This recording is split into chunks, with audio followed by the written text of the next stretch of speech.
Dengan penuh semangat dan tanpa rasa lelah, para petugas kebersihan atau yang sering disebut pasukan kuning turun ke jalan khususnya lapangan bekas sholat Id untuk membersihkan dan memunguti sejumlah bekas kertas koran yang dipakai saat sholat Id. Pada momentum lebaran kali ini, para pasukan kuning ini masih harus tetap bekerja, merapikan dan membersihkan kota Palembang. Walaupun harus tidak dapat berkumpul dengan sanak keluarga di momen lebaran ini, pasukan kuning masih tetap semangat bekerja demi Cindonyo kota Palembang. Ya Kak, kalau kami di pasukan kuning ini momen bekerjanya masih semangat Pak. Yang penting kami dicukupin. Oke. Ya. Ada halangan nggak Bu selama lebaran ini mungkin kita bekerja?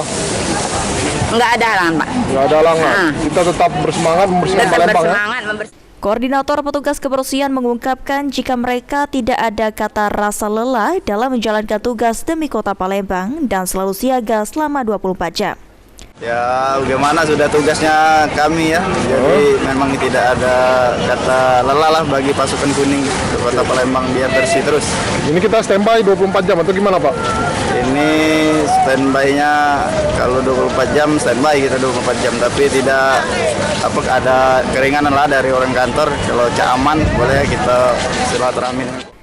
Pada momentum lebaran, para pasukan kuning dibagi menjadi beberapa wilayah, khususnya lokasi bekas pelaksanaan sholat Id. Firman Hidayat, PAL TV.